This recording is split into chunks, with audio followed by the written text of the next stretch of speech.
This is One on One.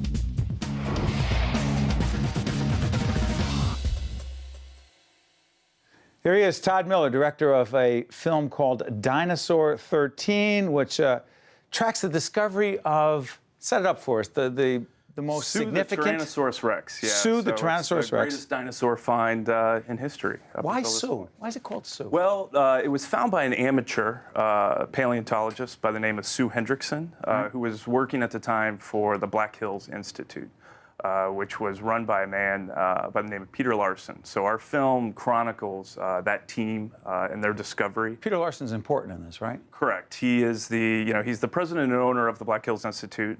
He was also the man responsible for collecting Sue. And they took it back to the Institute, prepared it, and then... Talk to us, narrate a little bit. Oh, yeah, so these are just, shots from the film. This is... the film tells a 10-year saga from the time the T-Rex was found back in 1990 to the time it was presented to the public in 2000.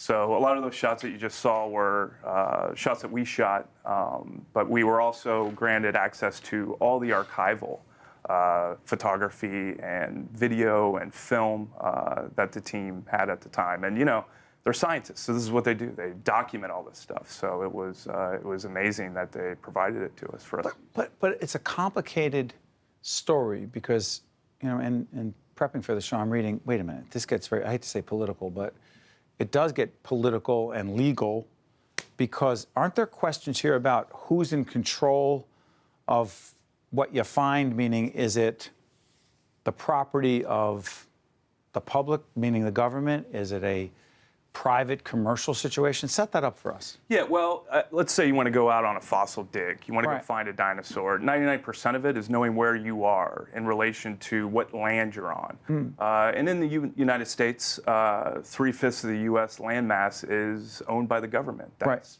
managed and regulated by Bureau of Land Management, U.S. Forestry, National Park Service. These are public lands. So if you want to go and find a fossil, and then take it home with you, take it out of that park or out of that forest, take it back curated in your living room, you're going to go to jail for that. You can't take that out. Not only are you going to get fined, but you can be...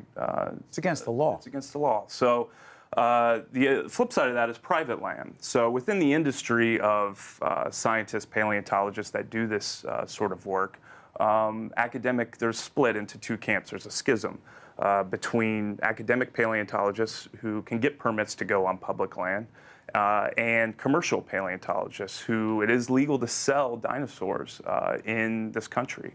Do the academics have a real problem with the commercial paleontologists? They do. I'm not going to speak for all of them. But some of them don't consider it real paleontology. Correct. And there's, bad sides of both. You have bad paleontologists that are commercial guys and vice versa. So.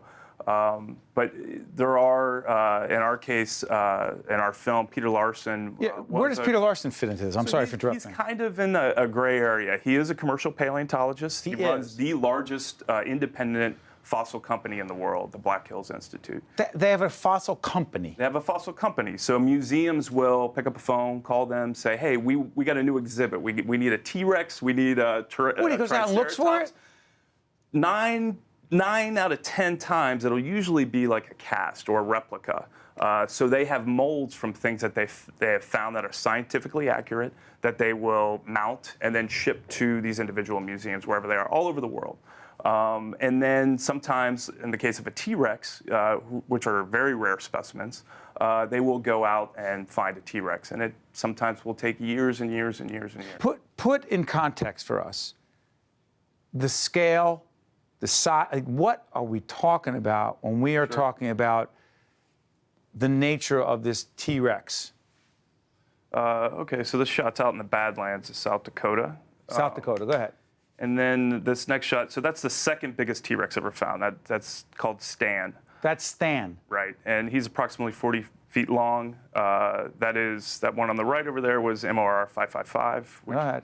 Again, another 40-footer. Well, then what? But here's the thing. How do you... Is it all broken up? What is it? Yeah, so they call it disarticulation. So when you actually find disarticulated. Go ahead. So when you find an actual, and our film's called Dinosaur 13, by the way, and the reason for that is Sue was the 13th T-Rex that was ever found. Oh, is that so why? It's important to understand that prior to 1990, there was only 12 T-Rexes that had ever been found.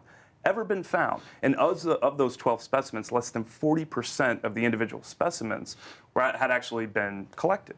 So you growing up, me growing up, no one really knew exactly what a T-Rex looked like. We hadn't found a complete leg. We hadn't found a complete arm. We were just guesstimating what it looked like until we found Sue. Sue in 1990 was 90% complete. For the first time, we could actually see how many bones were in a vertebrae.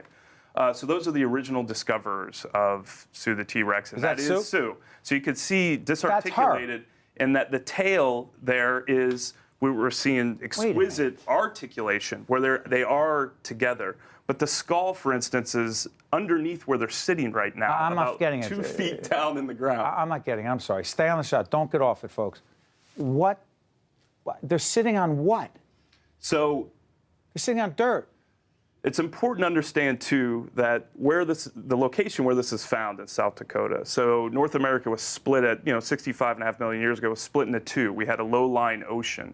So a lot of these remains that we find in the Badlands, this is in the Hell Creek Formation, they were embedded and into concretion, into rock, and it was covered very, very quickly so that by mud and sediment that the bone could actually be preserved. But in 65 million years, things shift around a little bit. So we see, even though the animal died and it was fully put together, after 65 million years, it's like if you went and laid down in the mud, died, and then 65 million years from now, 65 million years. Somebody's going to find you. So your bones are going to be somewhat disarticulated. How long did it take to put Dinosaur 13 together? 3 years. Took us 3 years. How much did it cost? We privately financed the film ourselves. It was very important for us to do that. Yeah, so we optioned the book that they wrote Peter Larson wrote. It was his memoir that we optioned. And Hollywood had been banging down his door for a long time. Really? And we're just giving them piles of cash and, walking away. And we came at it with a different approach, which was to go out, interview everyone that was involved in the story, get their stories in a first-person account, and then go back and do some reenactments.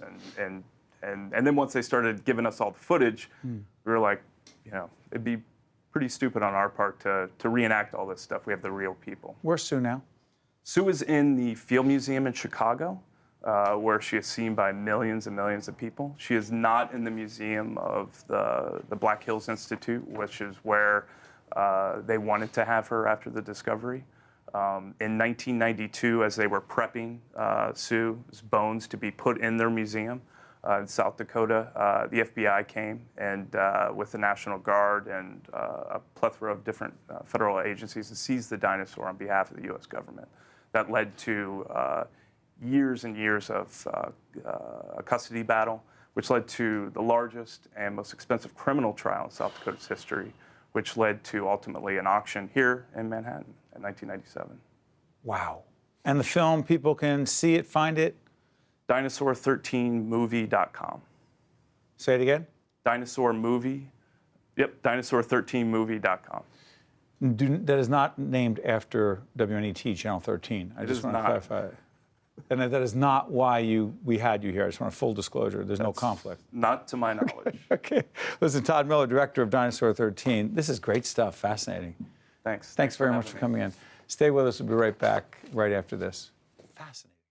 One-on-One with Steve Adubato has been a production of the Caucus Educational Corporation, celebrating 25 years of broadcast excellence in partnership with St. Joseph's Healthcare System.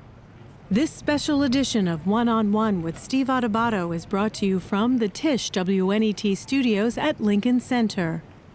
Funding has been provided by Virtua, NJIT, New Jersey Natural Gas, Horizon Blue Cross Blue Shield of New Jersey, TD Bank, and by the New Jersey Education Association, Transportation provided by Airbrook Limousine, serving the metropolitan New York, New Jersey area.